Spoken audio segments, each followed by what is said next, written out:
السلام علیکم ورحمۃ اللہ۔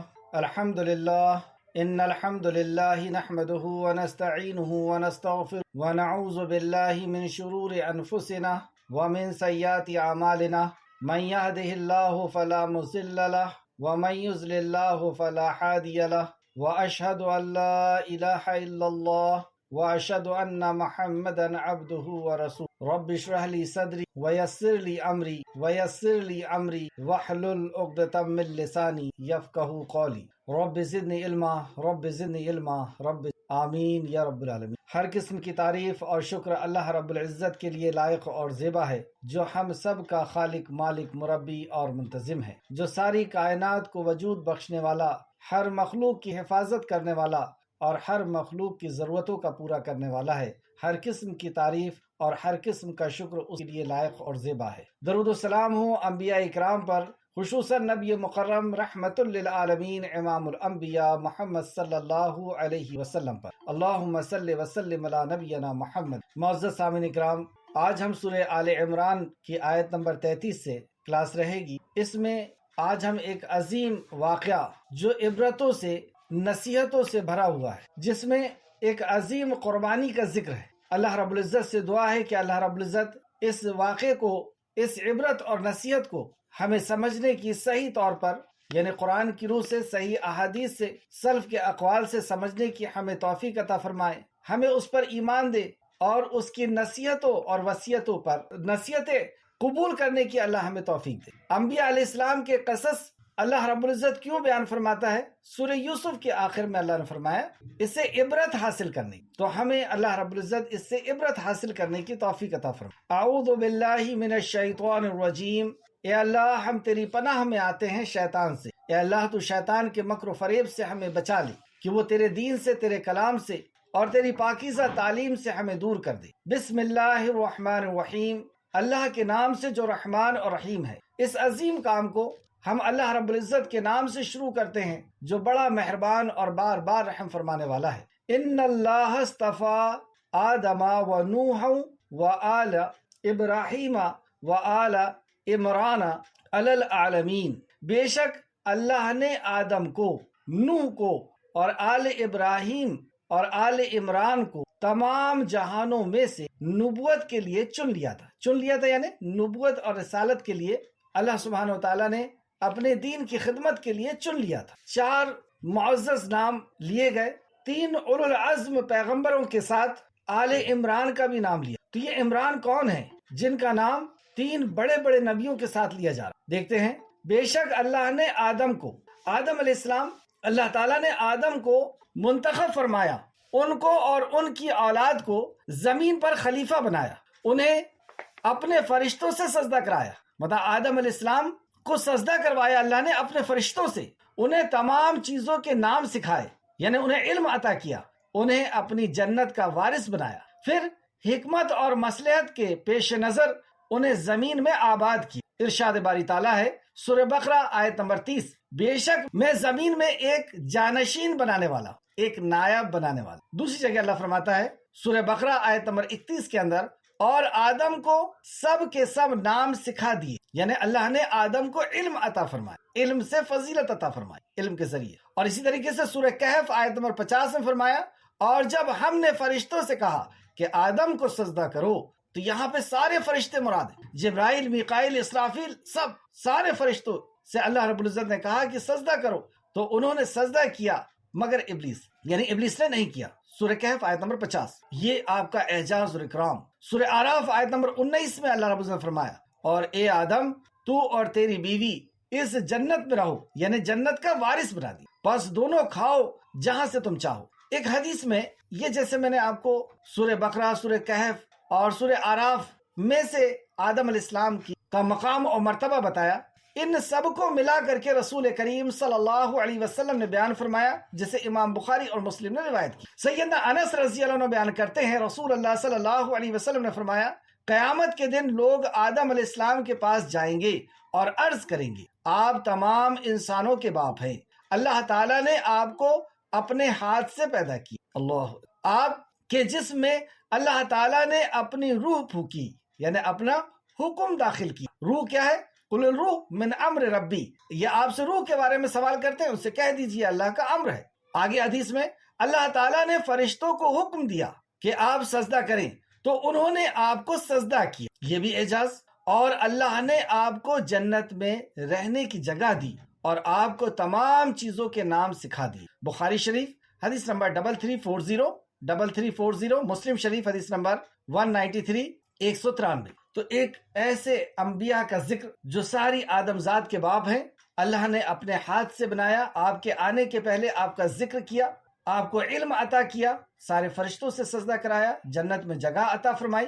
ان کے ساتھ آدم علیہ السلام کے ساتھ اللہ رب العزت نے ذکر کیا نوح علیہ السلام۔ یہ نوح علیہ السلام، اللہ نے نوح کو منتخب فرمایا، انہیں اہل زمین کے طرف پہلا رسول بنایا، اور جب لوگوں نے بتوں کی پوجا شروع کر دی تو آپ نے انہیں دن اور رات الگ الگ اور جمع ہو کر کے اللہ کی طرف بلایا، مطلب فردن فردن بھی دعوت دی اور اجتماعیت کے ساتھ اکٹھا کر کے بھی دعوت دی، دن میں بھی دعوت دی اور رات میں بھی دعوت دی، اور کتنا 950 سال اللہ کی وحدانیت کی طرف بلاتے رہے۔ سیدنا انس رضی اللہ عنہ بیان فرماتے ہیں، رسول اللہ صلی اللہ علیہ وسلم نے فرمایا، نوح علیہ السلام پہلے رسول ہیں جن کو اللہ تعالیٰ نے زمین والوں کے طرف مبعوث فرمایا۔ بخاری شریف حدیث نمبر 4476، مسلم شریف حدیث نمبر 193۔ یہ دوسرے اولو العزم پیغمبر اور رسول۔ تیسرا ذکر یہاں پہ ہوا آل ابراہیم، سیدنا ابراہیم علیہ السلام اور آپ کی آل ابراہیم۔ اللہ تبارک و تعالیٰ نے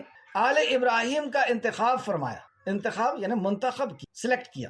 سیدنا ابو البشر خاتم النبیین محمد صلی اللہ علیہ وسلم کا تعلق بھی اسی خاندان سے ہے، اسی آل سے ہے۔ آل ابراہیم جو اللہ رب العزت نے کہا تو اس میں بہت سے نبی آئے جس نبوت کا خاتمہ نبی کریم صلی اللہ علیہ وسلم سے کیا گیا۔ تو اس آل ابراہیم میں جہاں سارے انبیاء ذکر ہیں وہاں پہ رسول اللہ کا بھی ذکر ہے۔ سورہ نساء آیت نمبر 54، اللہ نے فرمایا، ہم نے تو آل ابراہیم کو کتاب اور حکمت عطا فرمائی اور ہم نے انہیں بہت بڑی سلطنت عطا فرمائی۔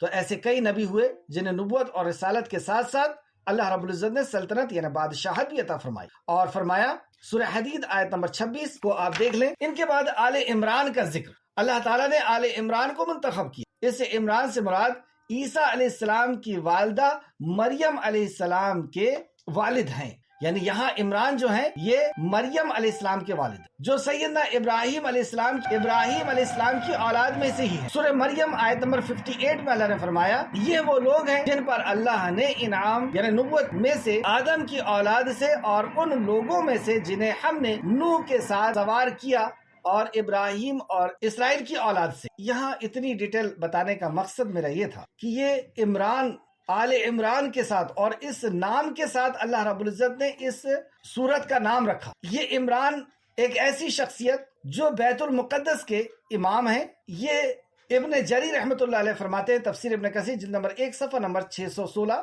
کہ یہ ہارون نے فرمایا کہ یہ بیت المقدس کے امام ہیں، یہ ہمارے نماز کے امام ہیں اور قربانی کے نگراں ہیں، ہماری قربانیوں کی نگراں۔ تو عمران کو تمام جہانوں میں سے، آل عمران کو تمام جہانوں میں سے چن لیا تھا، یعنی نبوت کے لیے اللہ رب العزت نے چنا تھا۔ اب ان عمران کی آل میں پہلا ہی جس کی ولادت ہوتی ہے ان کے تعلق سے یہاں پہ ذکر آئے گا۔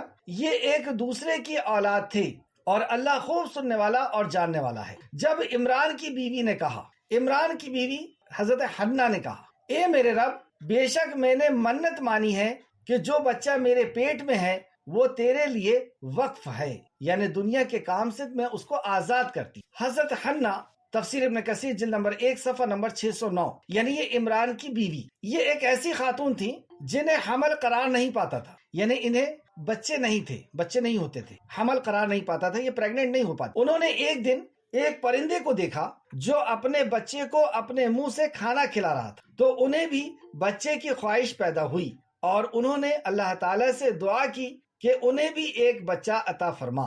اللہ، ہر خاتون کے اندر یہ فطری طور پہ اللہ رب العزت نے ڈالا ہے کہ وہ کسی بچے کی کفالت کرنا چاہتی، پرورش کرنا چاہتی۔ انہیں حمل نہیں ٹھہرتا تھا، پتہ نہیں کتنے سال گزر چکے ہوں، اور ایک دن ایک پرندے کو، ایک پکچھی کو، ایک چڑیا کو انہوں نے دیکھا کہ وہ اپنے بچے کے منہ میں اس کے کھانے کی چیز ڈال رہی ہے، یعنی اس کی پرورش کر رہی ہے۔ اس چیز کو دیکھ کر کے ان کے ذہن کے اندر یہ بات آئی یا یہ جذبہ جاگا اور انہوں نے اللہ رب العزت سے دعا کی کہ اللہ مجھے ایک اولاد عطا فرما۔ چنانچہ اللہ تعالیٰ نے ان کی دعا کو شرف قبولیت سے نوازا، یعنی ان کی دعا قبول فرمائی۔ اور جب حمل نمایاں ہوا، یعنی وہ جب عمران کے پاس گئیں اور اللہ سبحانہ وتعالیٰ نے اس دعا کو قبول فرمائی، اور جب حمل نمایاں ہوا، یعنی جب یہ سمجھ میں آنے لگا کہ وہ حمل سے ہیں، پریگننٹ ہیں، تو انہوں نے نظر مان لی۔ اور یہ ایسا وقت تھا، آگے تفسیر میں ہم پڑھنے والے ہیں، کہ اب عمران نہیں رہے،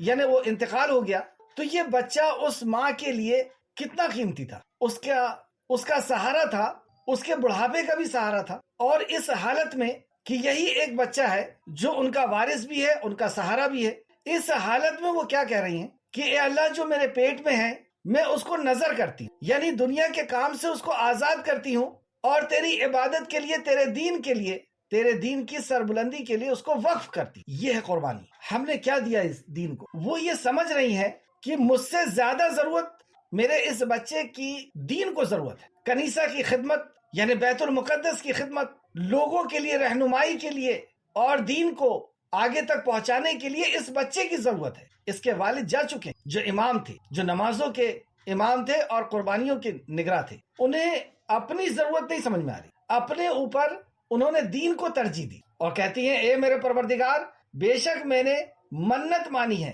جو بچہ میرے پیٹ میں ہے وہ تیرے لیے وقف، چنانچہ تو اسے مجھ سے قبول فرما دے۔ اللہ اکبر! اتنی بڑی قربانی کہ ایک ہی امید کا چراغ ہے، اور منتوں کے بعد پتہ نہیں کتنے سالوں کے بعد، جیسے کہ تفسیر میں آتا ہے کہ انہیں حمل قرار نہیں پاتا تھا، اللہ رب العزت سے دعا کر کے ایک بچہ نصیب ہو رہا ہے، اور اسے بھی اللہ رب العزت کے لیے یہ نظر کر رہی، اور نظر کر کے پھر اللہ سے دعا کرتی کہ اللہ اس نظر کو قبول فرما۔ ہم تھوڑا سا بھی قربانی پیش کرتے ہیں، کچھ صدقہ خیرات کرتے ہیں، یا کچھ بھی چیز اللہ کے راستے میں قربان کرتے ہیں اور اپنے سینے کو چوڑا کرتے ہیں، کالر کو اٹھاتے ہیں کہ میں نے اتنی بڑی قربانی، پتہ نہیں وہ قربانی قبول بھی ہوئی ہے کہ نہیں۔ جیسے سیدنا ابراہیم علیہ السلام ایک دوسرے ملک سے آ کر کے خانہ کعبہ کی عمارت اٹھا رہے ہیں، اپنے ہاتھ سے پتھر کو رکھ رہے ہیں اپنے بیٹے اسماعیل کے ساتھ، اور اللہ سے دعا کرتے ہیں کہ اللہ اس قربانی کو قبول فرما۔ اتنی بڑی قربانی دے کر کے تو آئے ہیں، خود اپنے ہاتھ سے بنا رہے ہیں، اس کے بعد بھی اللہ سے دعا کہ اللہ قبول فرما لے۔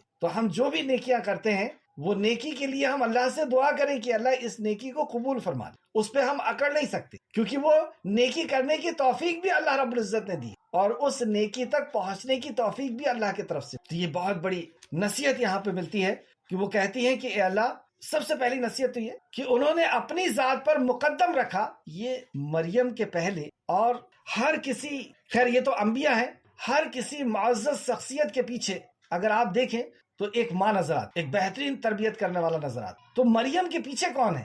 یہ ہے حنا، جن کی یہ پوزیشن ہے کہ صرف ایک ہی امید ہے، جو بطن میں ہے، ابھی وہ دنیا میں بھی نہیں آیا ہے، شوہر بھی نہیں ہے، اور اسے نظر کر دیا اللہ رب العزت کو، اور اس کے بعد انکساری اس قدر کہ اللہ رب العزت سے دعا کر رہی کہ اللہ اس قربانی کو تو قبول فرما، اور پھر کہتی ہیں بے شک تو ہی خوب سننے والا اور خوب جاننے والا، یعنی یہ یقین ہے کہ تو سن رہا ہے میری بات، میرے جذبات، میرے خیالات، اور تو خوب جاننے والا ہے میری کیفیت۔ پھر جب اس نے اس تعلق سے تفسیر ابن کثیر میں انشاءاللہ آگے اور اس کی ڈیٹیل سے واقعہ آئے گا، پھر جب اس نے بچے کو جنم دیا تو کہنے لگی میرے رب، بے شک میں نے تو لڑکی کو جنم دیا۔ اب جب بچے کی ولادت ہوئی تو یہ حیران و پریشان کہ یہ تو لڑکی ہو گئی، جبکہ ان کے یہ خیال میں تھا کہ بیٹا ہوگا اور لڑکا ہی زیادہ اچھے طریقے سے دین کی خدمت کر سکتا ہے، اور یہ تو بیٹی ہے۔ اللہ سبحانہ تعالیٰ فرماتا ہے اللہ خوب جانتا تھا جو اس نے جنم دیا تھا، اور لڑکا اس لڑکی کے مثل نہیں، اور بے شک میں نے اس کا نام مریم رکھا ہے، اور بے شک میں اسے اور اس کا نام مریم رکھا ہے۔ اللہ سبحانہ وتعالیٰ نے یہ خبر دی کہ یہ جو بچہ ہے یہ اور بچوں کی طرح یا اور لڑکوں کی طرح نہیں ہے، بے شک میں نے اس کا نام مریم رکھا ہے، اور بے شک میں اسے اور اس کی اولاد کو شیطان مردود سے تیری پناہ میں دیتی ہوں، کہ میں نے اس کا نام مریم رکھا ہے اور میں اسے اور اس کی اولاد کو تیری پناہ میں دیتی۔ یہ مریم عیسیٰ علیہ السلام کے لیے حضرت حنا کی دعا، ایسا فیوچر پلان کہ یہ دین کی خدمت کرے گا، اور اس کے بعد آنے والی اولاد بھی، اس کی جو اولاد ہوگی اس مریم کی، وہ بھی دین کے لیے۔ اے اللہ تو اس کو بھی قبول۔ یہ جو ہمارا سب سے بڑا دشمن ہے شیطان، اس کے تسلط سے، اس کے وسوسے سے اللہ تو اسے بچا۔ کیسی فکر ہے اپنی نسل، اپنی اولادوں کی، اور ساتھ میں دین کہ یہ جو اولاد ہے اس کی حفاظت ہو اور اس کے ذریعے سے دین کی حفاظت۔ اللہ، یہ سوچ اور یہ قربانی، یہ سوچ اور یہ قربانی ایسی اولادوں کو اس دنیا کے اندر لاتی۔ آپ اپنے آپ کو، میں اپنے آپ کو رکھ کر کے دیکھیں کہ ایسی منتوں کے بعد ایک اولاد ملے، اور انہوں نے کیا کیا۔ جیسی یہ اولاد ہوئی یعنی مریم علیہ السلام، تو انہیں ایک کپڑے میں لپیٹ کر کے اور کنیسہ میں لے کر کے چلے گئے۔ کنیسہ یعنی دیکھتے ہیں ہم تفسیر ابن کثیر جلد نمبر 1 صفحہ نمبر 616، امام ابن جریر نے حضرت اکرمہ سے روایت کیا ہے، پھر حضرت مریم کی والدہ مریم کو لے کر کے وہ انہیں ایک کپڑے میں لپیٹ کر اٹھائی ہوئی تھی، اور وہ انہیں ہارون کے پاس لے کر کے گئی۔ یہ ہارون کون ہے؟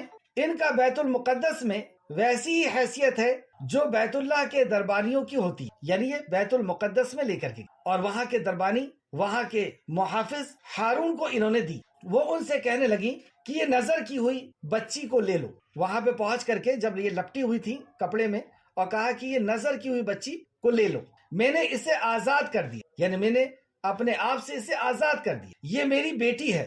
کنیسہ میں چونکہ نفاس والی عورت داخل نہیں ہو سکتی، یعنی وہ اس وقت ناپاک تھی، تو کہا کہ نفاس والی عورت کنیسہ میں داخل نہیں ہو سکتی، اسی لیے اسے باہر سے ہی لے لو، میں اسے اب گھر لے کر نہیں جاؤں گی۔ تو وہ کہنے لگے، مطلب وہ ہارون کہتے ہیں کہ یہ تو ہمارے امام کی بیٹی ہے، عمران ان کو نماز، وہ ہمارے نماز کے امام تھے اور ہماری قربانیوں کے نگران تھے۔ تو وہ اسے دیکھ کر کے خوش ہو گئے، ہارون جو کنیسہ کے باہر تھے یعنی بیت المقدس کے باہر تھے، اور انہوں نے کہا کہ اچھا یہ تو ہمارے امام کی بیٹی، یہ تو ہمارے سردار کی، امام ہے نا، سردار کی بیٹی، اور ہمارے نماز کے بھی امام تھے اور ہماری قربانیوں کے بھی نگراں تھے، یہ ان کی بیٹی ہے۔ تو اسے بہت معزز چیز سمجھ کر کے انہوں نے اس سے لیا۔ وہیں پر حضرت زکریا علیہ السلام نے فرمایا کہ اس بچی کو میرے سپرد کر دو، کیونکہ اس کی خالہ میری بیوی، یعنی حضرت عمران کے یہ ہمزلف تھے، یعنی عمران کی بیوی حنا اور زکریا علیہ السلام کی بیوی یہ آپس میں بہن تھی۔ انہوں نے کہا کہ ہمارے دل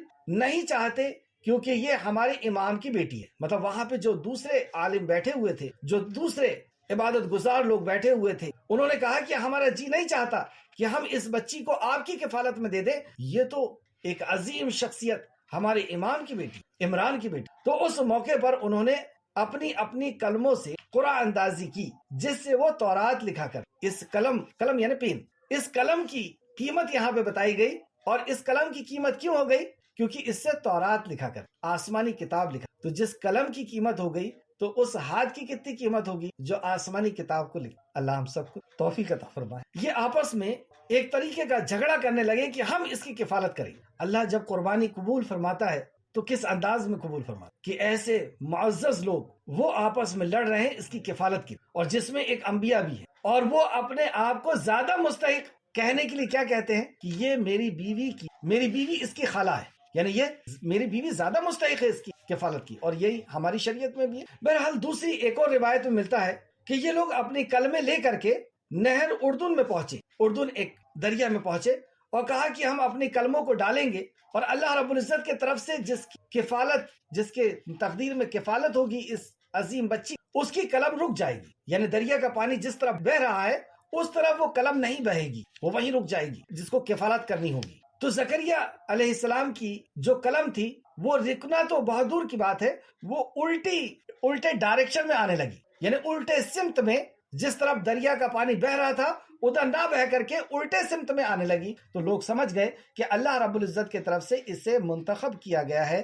یعنی حضرت زکریا کو منتخب کیا گیا ہے اس بچی کی کفالت کے لیے۔ واپس آئے اپنے، اور اس کو تفسیر ابن کثیر نے تفسیر الطبری کے حوالے سے نقل کیا ہے، تفسیر الطبری جلد نمبر 3 صفحہ نمبر 330 331، اور تفسیر ابن ابو حاتم جلد نمبر 2 صفحہ نمبر 649 649 اور 650۔ واپس آئے اپنے آیت کی طرف، آیت نمبر 35۔ جب عمران کی بیوی نے کہا، اے میرے رب، بے شک میں نے منت مانی ہے، جو بچہ میرے پیٹ میں ہے وہ تیرے لیے وقف کرتی ہوں، چنانچہ تو اسے مجھ سے قبول فرما، بے شک تو ہی خوب سننے والا اور خوب جاننے والا ہے۔ پھر جب اس نے بچے کو جنم دیا تو کہنے لگی، میرے رب، بے شک میں نے تو لڑکی کو جنم دیا ہے، اللہ خوب جانتا تھا جو اس نے جنا تھا، اور لڑکا اس لڑکی کے مثل نہیں، اور بے شک میں نے اسے، یعنی مریم کہتی ہیں، بے شک میں نے اسے اس کا نام مریم رکھا ہے، اور بے شک میں اسے اور کی اولاد کو اسے اور اس کی یعنی مریم کو اور مریم کی اولاد کو یعنی عیسیٰ علیہ السلام کو اولاد کو شیطان مردود سے تیرے پناہ میں لیتی. یہ دو ایسے بچے ہوئے ہیں جس کو شیطان نے ولادت کے وقت بھی نہیں چھوڑا. ولادت کے بعد بچے روتے ہیں. رسول کریم صلی اللہ علیہ وسلم نے فرمایا شیطان انہیں چمٹی لیتا ہے، اس وجہ سے وہ روتے. لیکن سیدنا مریم کو اور سیدنا عیسیٰ علیہ السلام کو یہ دونوں نہیں روئے تھے، یعنی انہیں شیطان نے نہیں چھوا تھا، یہ نبی کریم صلی اللہ علیہ وسلم، اور یہ دونوں نہیں روئے. یہاں پہ ہمارے لیے غور کرنے والی بات کہ کیا ہم نے بھی اپنی نسل کی ایسی حفاظت کے لیے اللہ رب العزت سے دعا کی؟ اور دوسری عبرت کی بات کی جب انہوں نے نظر کر دی تو انہوں نے پرورش کے لیے کسے منتخب کیا کہ جو مسجد میں رہنے والے لوگ ہیں، جو علماء ہیں، ان کی کفالت میں یہ بچی رہے گی تو یہ اچھی طرح پروان چڑھ سکے. جو مقصد ہے صرف اس کے لیے دعا نہیں، اس کے لیے اب قربانی بھی شروع کر. پہلے نظر کی اور جب بچی ہوئی تو صرف دعا سے اور نظر سے کام نہیں چلا. ہم لوگ نیک کام کی صرف آرزویں کرتے ہیں، دعائیں کرتے ہیں، جب اس کا وقت آتا ہے تو قربانی دینے کے لیے کتنے لوگ آگے آتے ہیں. اللہ ہم سب کو توفیق دے. اور جب وہ بچی ہوئی تو اس بچی کی کیسی نہیں محبت رہی ہوگی، لیکن اس کے بعد ایک کپڑے میں لپیٹ کر کے اور مسجد کے اماموں اور عالموں کے سامنے لے جا کر اسے رکھتے کہ اسے تو میں نے وقف کر چکی ہوں، اس کی کفالت کریں، اس کی تربیت کریں تاکہ یہ دین کے کام آئے. تاکہ دین آج دین کو، ہمارے اس دین کو کس قدر ضرورت، ہماری چوکھٹ میں آ کر کے، ہمارے اس دور میں آ کر کے دین کس طرح ہماری زندگیوں سے، ہماری خاندان، ہمارے معاشرے سے، ہماری جماعتوں سے کس طرح ختم ہو رہا ہے. اگر غور کریں تو صرف باتیں ہی باتیں رہ گئی، صرف علم ہی علم نظر آتا ہے. عمل دیکھیں ہم کہاں ہیں. کیا اس وقت ہماری قربانی کی ضرورت نہیں ہے؟ آج شہروں کے اندر، گاؤں کے اندر، خاندانوں کے اندر عالموں کا ملنا مشکل ہے. اس وقت ہمیں صرف اپنی ضرورت محسوس. اللہ ہم سب کو اس واقعے سے عبرت و نصیحت لینے کی توفیق عطا فرمائے. ایک اور مسئلہ پتا چلا کہ جس دن بیٹی ہوئی اسی دن انہوں نے اس بچی کا نام رکھا، تو اسی دن بچی کا نام رکھا جا سکتا. جیسے کہ رسول کریم صلی اللہ علیہ وسلم سے بھی ثابت ہے کہ آپ کے ہاں ایک بیٹا پیدا ہوا، اور آپ فرماتے ہیں، آپ صلی اللہ علیہ وسلم نے فرمایا کہ آج رات میرے گھر بچہ پیدا ہوا ہے اور میں نے اپنے باپ یعنی ابراہیم کے نام پر اس کا نام ابراہیم رکھا. تو رسول اللہ صلی اللہ علیہ وسلم فرمایا کہ میں نے اپنے باپ ابراہیم کے نام پر اس کا نام ابراہیم رکھا، یعنی نبی کریم نے اپنے بیٹے کا نام ابراہیم رکھا تھا پہلے ہی دن. یہ بخاری شریف کی حدیث ہے، حدیث نمبر 303، یعنی پہلے دن بھی نام رکھا جا سکتا. اسی طرح صحیح بخاری و مسلم میں ہے کہ حضرت انس بن مالک رضی اللہ عنہ کے والدہ نے جب بچے کو جنم دیا تو وہ اپنے بھائی کو رسول اللہ صلی اللہ علیہ وسلم کی خدمت میں لے کر گئے تو آپ نے انہیں گھٹی دی اور اس کا نام عبداللہ رکھا. بخاری شریف حدیث نمبر 5470، مسلم شریف حدیث نمبر 2144. ان کا نام کیا رکھا؟ عبداللہ. رسول کریم صلی اللہ علیہ وسلم نے رکھا اور گھوٹی دی. اس سے یہ بھی پتا چلا کہ نیک جو ہمارے معاشرے کے اندر نیک ہو ان کے پاس ہم بچے کو پہنچائیں تاکہ وہ اسے گھٹی دے. یعنی آپ نے اپنے منہ سے چبا کر کے، کھجور کو چبا کر کے اور اس بچے کے منہ میں ڈالا، ان کا نام پھر عبداللہ رکھا. تو یہ ایک بہت بڑی سعادت تھی عبداللہ کے لیے کہ رسول کریم صلی اللہ علیہ وسلم کو لعاب مبارک سقم میں آپ کے پیٹ میں گیا. اور یہ بھی ایک سنت پتہ چلی کہ ہمیں کھجور چبا کر کے بچے کو سب سے پہلے دینا چاہیے، اور اس کا سائنٹیفک ریزن بھی ہے کہ اس سے پیٹ وغیرہ جو ہے وہ صاف ہو جاتا ہے. ایک اور حدیث دیکھتے ہیں بچے کی ولادت کے بعد کیا کرنا چاہیے، ہماری شریعت میں کیا ہے. رسول اللہ صلی اللہ علیہ وسلم نے فرمایا ہر بچہ اپنے عقیقے کے عوض گروے ہے. گروے ہم سمجھتے ہیں کہ کوئی چیز ہمیں لینا ہوتا ہے تو کوئی چیز گروے رکھ کر کے ہم اسی سے وہ رقم لیتے ہیں. اسی طریقے سے اللہ رب العزت کے پاس گروے رکھا ہوا ہے وہ بچہ، تو ہم اللہ کے پاس سے اس کو کیسے لیں؟ تو رسول اللہ صلی اللہ علیہ وسلم نے فرمایا بچہ اپنے عقیقے کے عوض گروے ہے، 7ویں دن اس کے طرف سے جانور ذبح کیا جائے. اس طریقے سے عقیقہ. تو ایک اور سنت پتہ چلی کہ 7ویں دن عقیقہ، یہ سنت ہے، اور سنت کی فضیلت ہم کل دیکھ چکے. یہ ہماری جو سہولیت کے حساب سے ہم رکھتے ہیں کہ فلاں شادی ہوگی تو جانور ذبح کر دیا جائے گا، یا مہمان آئیں گے تو کر دیں گے. ابھی 7واں ہی تو دن ہے اور ماں تو ابھی ہاسپٹل میں اور بچہ تو مشین میں ہے، اور ابھی تو گوشت کا مزہ بھی نہیں آئے گا، اور ابھی تو ہم کس کو بانٹیں گے. یہ سب ہماری سہولیت ہے، اس سے اسلام کا کوئی لینا دینا نہیں. 7واں دن یہ رسول اللہ صلی اللہ علیہ وسلم کی سنت ہے، یعنی 7ویں دن ہمیں کرنا ہے. یہ ایک الگ بات ہے کہ آپ مسئلہ پوچھتے رہیں کہ یہ ہوگا یا نہیں ہوگا، لیکن حدیث یہ بتاتی ہے کہ 7ویں دن رسول اللہ کا حکم ہے. اور یہی سنت ہے کہ صحابہ اکرام نے 7ویں دن جانور کو ذبح کر کے اور خود بھی نوش فرمایا، اپنے رشتہ داروں کو دیا اور مسکینوں تک پہنچایا اور ضرورت مندوں تک پہنچایا. تو ہر بچہ عقیقے عوض گروے ہے. 7ویں دن اس کی طرف سے جانور ذبح کیا جائے، اس کا نام رکھا جائے، اب دیکھیں نام بھی رکھا جائے، اور اس کے سر کو منڈا دیا جائے، یعنی اس کے سر کو صاف کر دیا جائے، اس بال کو نکال دیا جائے۔ اس حدیث کو امام احمد اور اہل سنن نے روایت کیا ہے۔ مسند احمد جلد نمبر 5 صفحہ نمبر 7 اور 8، سنن ابو داؤد حدیث نمبر 2838، سنن ترمذی حدیث نمبر 1522، سنن نسائی حدیث نمبر 4225، سنن ابن ماجہ حدیث نمبر 3165۔ اتنی جگہ ہے یہ حدیث کہ 7ویں دن کا ذکر۔ کیا وجہ ہے 7ویں دن نہ کرنے کی؟ کیا مخالفت کرنے کے لیے ہم اسلام میں آئے کہ جو رسول اللہ نے کہا وہ بھر ہم نہیں کر سکتے؟ وہ ہم اپنی سہولیت دیکھیں گے، جب ہماری سہولیت ہوگی جب ہم نماز پڑھیں گے، جب ہماری سہولیت ہوگی جب ہم حج کریں گے، جب ہماری سہولیت ہوگی جب ہم زکوٰۃ دیں گے، بھلے ہی ہمارے پاس پیسہ پڑا رہے، بھلے ہمارے پاس وقت رہے، کوئی عذر نہ ہو۔ اللہ رب العزت ہمیں سنت پر عمل کرنے کی توفیق۔ تو حضرت مریم علیہ السلام کی ولادت ہوئی اور مریم علیہ السلام کو نیک لوگوں کے پاس پہنچایا گیا، چنانچہ اس کے رب نے، اللہ رب العزت آگے فرماتا ہے آیت نمبر 37 کہ اس بچی کو اللہ رب العزت نے اچھی طریقے سے قبول کیا، یعنی یہ جو نظر آپ نے کی تھی حضرت حنہ نے، عمران کی بیوی نے، اللہ رب العزت فرماتا ہے کہ اللہ نے اسے اچھی طریقے سے قبول کی۔ اور جب اللہ رب العزت اچھی طریقے سے قبول کرے تو کیا کرتا ہے؟ آگے اللہ سبحانہ تعالیٰ فرماتا ہے اس کی بہت اچھی طریقے سے پرورش کی۔ اچھی طریقے سے قبول کرنا یعنی اس کی اچھی طریقے سے پرورش، اور زکریا کو اس کا سرپرست بنایا۔ اور اچھی طریقے سے پرورش کیا ہوگی کہ زکریا کو اس کا سرپرست بنایا۔ اور یہ زکریا کون؟ زکریا علیہ السلام، یہ وقت کے نبی ہے۔ تو نبی کو کے ہاتھ میں اللہ رب العزت نے ان کی پرورش۔ اس سے کیا حکمت پتہ چلی اور کیا عبرت اور نصیحت ہمیں کہ اچھی طریقے سے تربیت کرنا یہ نہیں ہے کہ ہم اس کو خوب اچھا کھانا پینا کھلائیں، پہنائیں، اڑائیں اور اس کی خواہشوں پورا کرتے رہ جائیں۔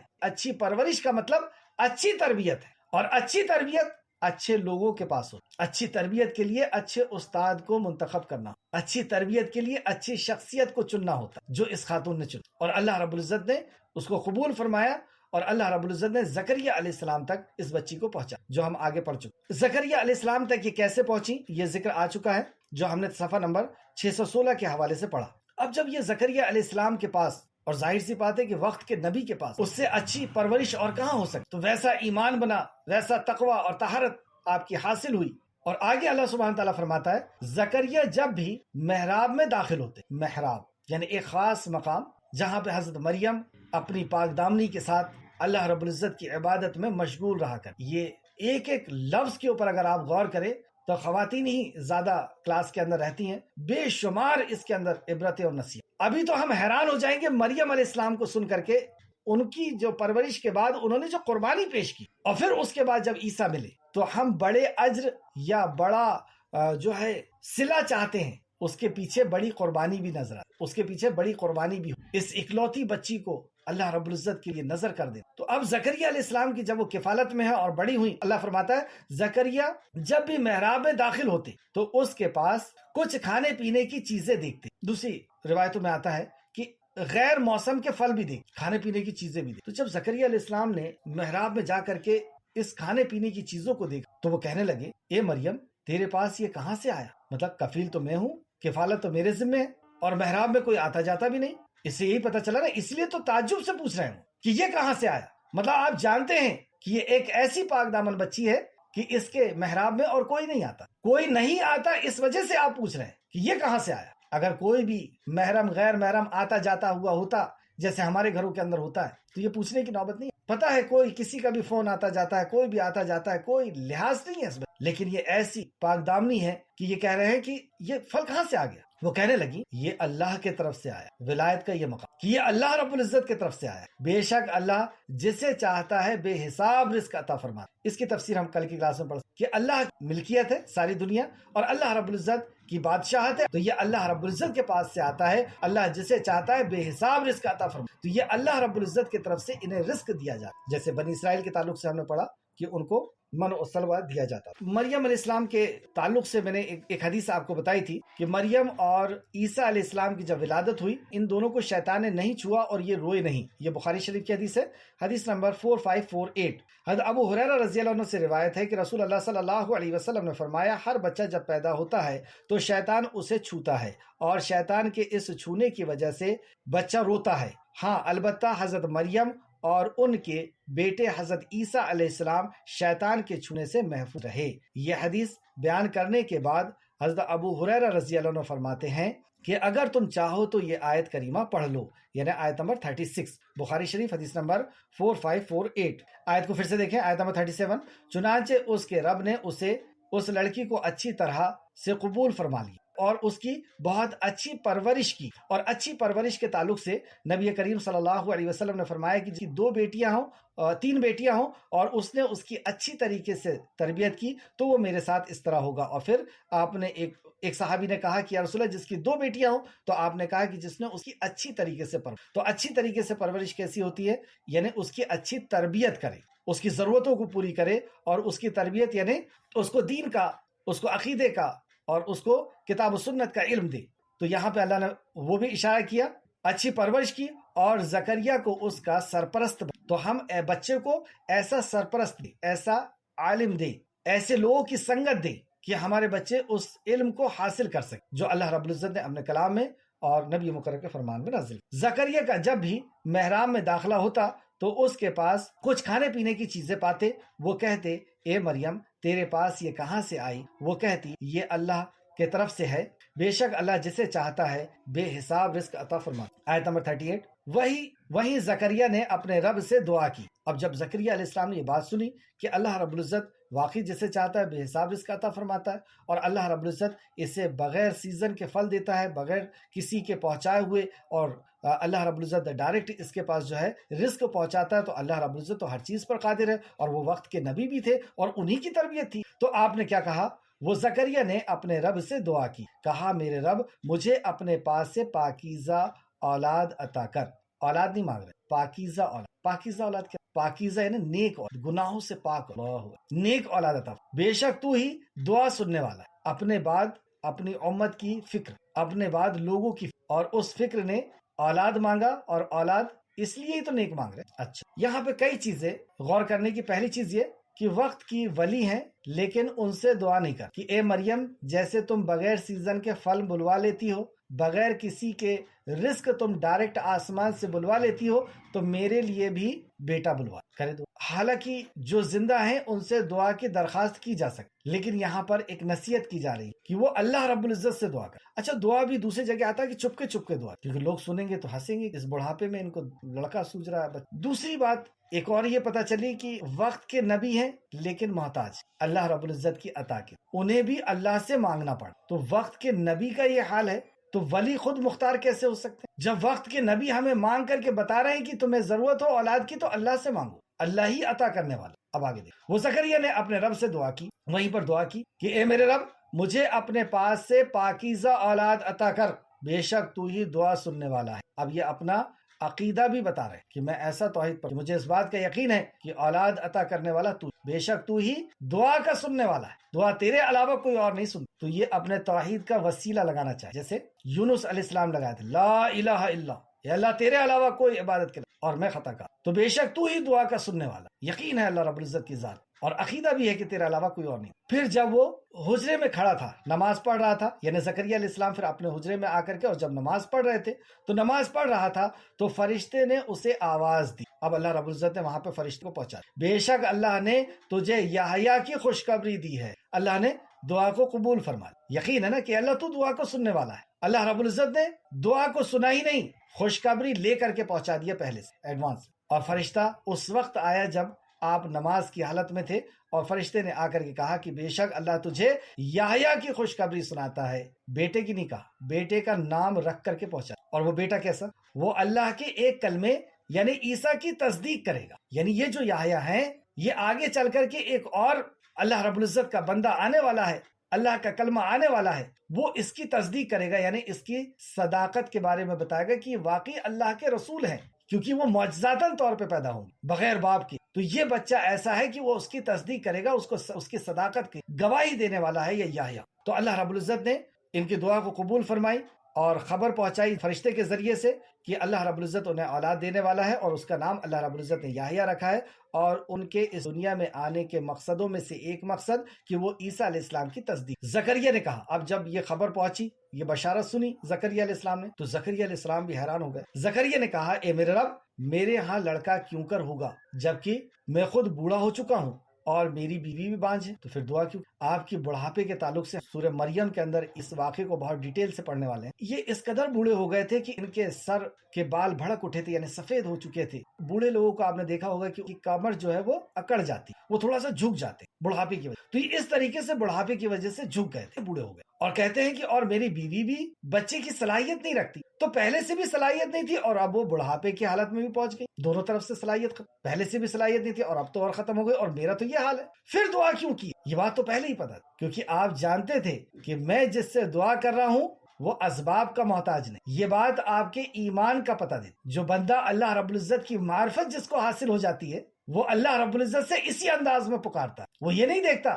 کہ یہ کیسے ملے گا، وہ یہ دیکھتا ہے کہ دینے والا کو. وہ جب مانگتا ہے یہ نہیں سوچتا کہ میں کیا مانگ رہا ہوں، وہ یہ سوچتا ہے کہ میں مانگ کس سے، جس کے پاس کوئی بھی چیز ناممکن، جو ذریعے کا محتاج نہیں. دنیا بنایا ہے اس نے ذریعے کے ساتھ، لیکن اللہ ذریعے کا محتاج نہیں. جیسے یونس علیہ السلام مچھلی کے پیٹ میں چلے گئے. ہم خود اپنے آپ کو غور کریں کہ ہمارے ساتھ اگر ایسا حادثہ ہو جائے کہ کوئی ایسی بڑی چیز ہمیں نگل لی. اچھا، جب مچھلی نے نگل لی تو وہیں پر وہ سوچتے ہیں، جب یہ واقعہ ہم پڑھیں گے تو وہاں پر اس کی ڈیٹیل آپ کو اور آ جائے گی دلیلوں کے ساتھ. تو انہوں نے سوچا اب تو میں مر گیا. پھر انہوں نے اپنے پیر کو ہلایا تو سوچا نہیں اب جان ہے، اور وہیں پر پیر کو موڑ کر کے سجدے میں گئے. ہم اور آپ ہوتے تو کیا کرتے؟ اپنے ہاتھ پیر کو پٹکتے اور نکلنے کی کوشش، کیونکہ ہماری سوچ یہیں تک جاتی ہے کہ میں اپنے آپ کو بچا سکتا. لیکن یہ اللہ والے وہیں پہ سجدے میں حالت میں چلے گئے اور کہا کہ اے اللہ ایسی جگہ میں سجدہ کس، اور سجدہ کرتے ہیں اور کنکروں میں جب آواز سنی آپ نے لا الہ الا انت سبحانک انی کنت من الظالمین پڑھنا، کیا ایسی جگہ سے بھی کوئی نکل سکتا؟ لیکن انہیں یقین ہے کہ میں مانگ جس سے رہا ہوں یہ دعا وہ محتاج نہیں. وہ مچھلی کے پیٹ میں سے نکالنے پر بھی اللہ، مچھلی نے نگل کر کے اور سمندر کی گہرائی میں چلے گئی. اندھیرے پہ اندھیرا ہے اور وہاں پر یہ یقین کی آواز. اور جب ایسی یقین کی آواز، اور جو بندہ بار بار اللہ رب العزت سے مانگتا ہے تو فرشتے بھی کہتے ہیں کہ یہ جانی پہچانی آواز آ رہی ہے اللہ. اس طریقے سے ابراہیم علیہ السلام آگ میں ہیں، آگ میں پھینکے جا رہے ہیں اور مانگ رہے ہیں اللہ رب العزت. یقین ہے کہ میں جس سے مانگ رہا ہوں وہ محتاج نہیں ہے کہ وہ آگ میں سے نہیں بچا سکتا. موسیٰ علیہ السلام پانی کے سامنے کھڑے ہوئے سمندر کے سامنے. بنی اسرائیل کہہ رہے ہیں موسیٰ پھنسا دیے تم نے ہم کو، ایک طرف فرعون کا لشکر ہے اور دوسری طرف یہ پانی، تم اور تمہارا رب لڑ لو. موسیٰ علیہ السلام پورے یقین اور اطمینان اور سن کے ساتھ کیا، ڈرو نہیں میرا رب میرے. اس وقت یقین، کوئی راستہ نہیں دکھ رہا. یقین کیا ہے؟ یہ ہے توحید کا، یہ ہے اللہ رب العزت کا یقین کہ ڈرو نہیں میرا رب میرے ساتھ. رسول کریم صلی اللہ علیہ وسلم غار ثور میں آپ کے ساتھی سیدنا ابو بکر صدیق کہتے ہیں یا رسول اللہ اگر انہوں نے اپنے پیر کو دیکھ لیا تو ہمیں پالیں، یعنی نیچے اگر دیکھ لیا تو پالیں. رسول کریم صلی اللہ علیہ وسلم نے اس کے بارے میں تمہارا کیا خیال ہے جس کا تیسرا ہے، یعنی ہم دونوں کے ساتھ اللہ یہ یقین، یہ ہوتا ہے اللہ رب العزت کی معرفت سے. اللہ رب العزت ہم سب کو ایسا تو اپنا یقین عطا فرما کہ ہم ایسے یقین کے ساتھ تجھ سے جڑ جائیں اور تجھ سے امید لگائیں اور تجھ سے ہی صلہ مانگیں اور تجھ سے فریاد کریں اور تجھ سے ہی حاجت روائی اور کشائی کریں. آمین یا رب العالمین. آیت کو پھر سے دیکھیں. زکریا نے کہا اے میرے رب میرے ہاں لڑکا کیوں کر ہو جبکہ میں خوب بوڑھا ہو چکا ہوں اور میری بھی بانجھ ہے. فرشتے نے کہا اللہ اسی طرح جو چاہے کر. زکریا نے کہا اے میرے رب میرے لیے کوئی نشانی مقرر. یقین تھا تو کہا کہ ٹھیک ہے اللہ تو سب کچھ کرتا ہے، اللہ میرے لیے نشانی بتا دے. کیا نشانی ہے اس بچے کے آنے کے پہلے؟ اللہ نے فرمایا تیری نشانی یہ ہے کہ تو 3 دن تک لوگوں سے اشارے کے سوا بات چیت نہ کر اور اپنے رب کو کثرت یاد کر اور صبح و شام اس کی تسبیح. یہاں پر یہ واقعہ جب آگے آئے گا اس میں ہم ڈیٹیل پڑھیں گے کہ زکریا علیہ السلام اللہ رب العزت کی طرف سے یہ 3 دن کے لیے بول نہیں سکتے. تو اللہ رب العزت کی طرف سے ایک ان کو مل گئی تھی، وقت کے نبی تھے کہ ٹھیک ہے یہ 3 دن تک دعوت کا کام نہیں کرنا ہے اور اللہ رب العزت کی حمد و ثنا بیٹھ کر کے کرتے. لیکن آپ آگے پڑھیں گے کہ وہ محراب سے نکل کر کے اشارے سے لوگوں سے کہتے کہ اللہ رب العزت کی عبادت کرو. یہ ہوتا ہے دائی. اس وقت بھی فکر، جبکہ آپشن تھا، حنا کے پاس بھی آپشن تھا کہ ٹھیک ہے لڑکا میں سوچ رہی تھی لڑکا ہوتا تو میں دے دیتی اللہ کی راہ میں، اب لڑکی ہوئی ہے میں کیسے دوں. یہاں ان کو آپشن تھا کہ میں 3 دن تک تو بات نہیں کر سکتا، میں نہیں کرتا دعوت کام، بیٹھ جاتا ہوں. لیکن وہ محراب سے نکل کر کے قرآن کیا آیا تھا آگے آپ پڑھیں اور اس میں بھی وہ دعوت کام. یوسف علیہ السلام جیل کے اندر آپشن تھا کہ اب تو میں جیل میں ہوں کیسے دعوت کا کام، وہاں پر بھی اپنے جیل کے ساتھیوں کو وہاں پر بھی وہ دعوت. ایسی ٹینشن اور فکر کے موقع پر ایک آدمی جیل کے اندر ہو، کیسی ٹینشن کہ لوگوں نے الزام لگا کر کے وہاں پہ پہنچایا، لیکن اس کے بعد بھی دین کی فکر، اپنی عزت کی فکر. چلیں آگے چلیں آیت نمبر 42. اور یاد کرو جب فرشتے نے کہا اے مریم بے شک اللہ نے تجھے چن لیا ہے. اللہ نے تجھے چن لیا. اس کے تعلق سے چند حدیث بخاری اور مسلم نے روایت کیا ہے. حضرت علی بن ابو طالب رضی اللہ عنہ سے روایت کیا ہے کہ میں نے رسول اللہ صلی اللہ علیہ وسلم کو ارشاد فرماتے ہوئے سنا اس امت کی عورتوں میں سب سے بہتر مریم بنت عمران تھی۔ ایسا اللہ رب العزت ان کو چنا، اور اب ان کی جب ان کا ایگزام ہم آگے پڑھیں گے کل انشاءاللہ تعالی، اللہ تو اللہ نے کیسے چنا، کن لوگوں کو اللہ چنتا ہے،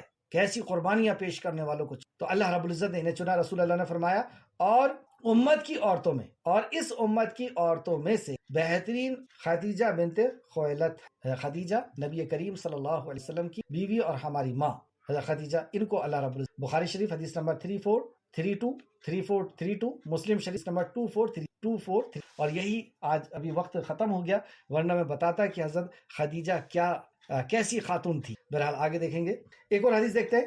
امام ابن جریر نے حضرت ابو موسیٰ اشعری رضی اللہ عنہ سے روایت کیا ہے کہ رسول اللہ صلی اللہ علیہ وسلم نے فرمایا، مردوں میں سے تو بہت سے کامل ہوئے ہیں، لیکن عورتوں میں سے حضرت مریم بنت عمران اور حضرت آسیہ زوجہ فرعون ہی کامل ہوئی ہیں۔ تفسیر الطبری جلد نمبر 3 اور صفحہ نمبر 358، تفسیر ابن کثیر جلد نمبر 1 صفحہ نمبر 615۔ ایک اور حدیث دیکھتے ہیں جو صحیح بخاری میں امام بخاری نے لے کر کے آئے ہیں۔ رسول اللہ صلی اللہ علیہ وسلم نے فرمایا، مردوں میں سے تو بہت سے کامل ہوئے ہیں، لیکن عورتوں میں سے آسیہ جوزہ فرعون کی آسیہ، ان کے تعلق سے پڑھیں گے آگے، اور مریم بنت عمران یعنی عمران کی مریم کامل ہوئی ہیں، اور عورتوں پر عائشہ کی فضیلت، حضرت عائشہ رضی اللہ عنہ امہات المومنین ہماری ماں، اور عورتوں میں عائشہ رضی اللہ عنہ کی فضیلت اس طرح ہے جس طرح سلید باقی کھانوں پر فضیلت ہوتی ہے۔ سلید ایک کھانا ہے عرب کا جو بہت عمدہ کھانا کہلاتا ہے،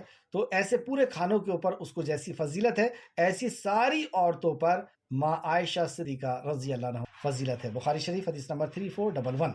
ایک اور حدیث جو ملتی ہے کہ 4 خاتون نصیحت کے تعلق سے جو بہت عظیم ہیں، ان کے تعلق سے بھی حدیث ایک دیکھتے ہیں۔ سیدنا انس رضی اللہ عنہ بیان کرتے ہیں، رسول اللہ صلی اللہ علیہ وسلم نے فرمایا، تمام جہانوں کی عورتوں میں تمہارے لیے یعنی عبرت اور نصیحت کے لیے، جذبہ، قربانی اور صبر و استقامت کا سبق حاصل کرنے کے لیے مریم بنت عمران، خدیجہ بنت خویلد، فاطمہ بنت محمد یعنی حضرت نبی کریم صلی اللہ علیہ وسلم کی بیٹی فاطمہ، اور عائشہ زوجہ فرعون کافی ہیں۔ ترمذی شریف حدیث نمبر 3878 یعنی تمہارے لیے بہتر ہے، یعنی ان کے جیسا جذبہ، قربانی اور صبر اور استقامت کا سبق حاصل کرنے کے لیے یہ 4 خاتون جو ہیں معزز ہیں۔ واپس آئیں آیت کی طرف، آیت نمبر 42۔ اور یاد کرو جب فرعون نے کہا، اے مریم بے شک اللہ نے تجھے چن لیا، تجھے پاکیزگی عطا کی۔ چن لیا ہے تو اب صفت بتائی گئی،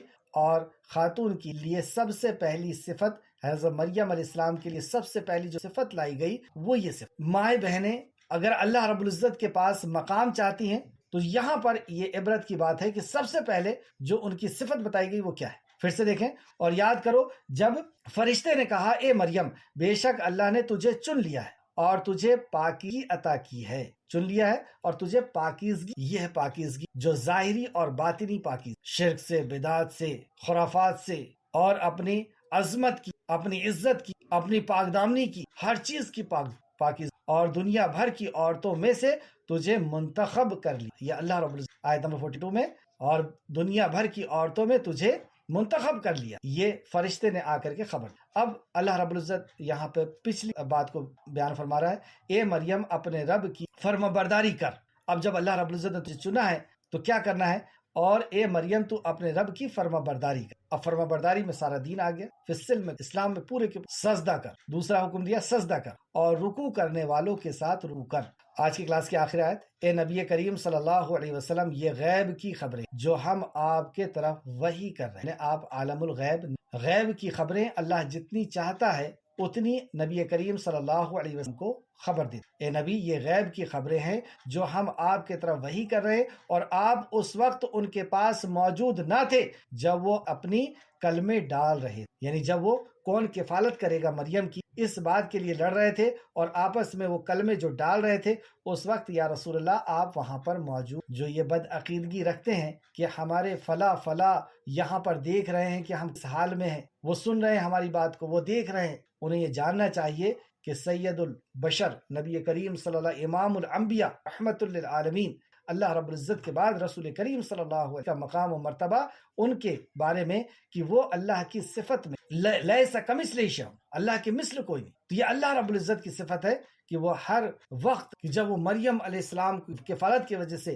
کون کرے گا، وہاں اللہ رب العزت ہمیشہ سے اور ہمیشہ رہنے والا، ہمیشہ سے ہمیشہ رہنے والا، اور ہر کسی کی بات کو سننے والا، دیکھنے والا اور جاننے والا ہے۔ یہ صفت کسی اور کی نہیں ہو سکتی۔ تو یہ نبی مکرم، یہ غیب کی خبریں ہیں جو ہم آپ کی طرف وحی کرتے ہیں، اور آپ اس وقت ان کے پاس موجود نہ تھے جب وہ اپنی کلمے ڈال رہے تھے کہ ان میں سے کون مریم کا سرپرست، کون مریم کا سرپرست۔ یہ وفد نجران جو آیا ہے اس کے لیے ایک بہت بڑی عبرت کی کہ یہ تو تورات اور انجیل میں بھی اتنی ڈیٹیل سے بات نہیں، اور رسول کریم صلی اللہ علیہ وسلم یہ تو واقعی اللہ رب العزت کے نبی ہیں۔ اور دوسری، آپ کا عیسیٰ علیہ السلام کا سجرہ بیان کیا کہ عیسیٰ علیہ السلام کو لے کر کے اللہ رب العزت نے آیا، ابراہیم علیہ السلام سے لے کر کے پھر آل عمران سے لے کر کہ یہ سجرہ بیان کیا گیا، اور فرمایا اور آپ اس وقت ان کے پاس موجود نہ تھے جب وہ اپنی کلمے ڈال رہے تھے کہ ان میں سے کون مریم کا سرپرست بنے گا۔ تو مریم کا سرپرست بننے کے لیے انہوں نے کلمے ڈالی تھی۔ تو کہاں کلمے ڈالی تھی؟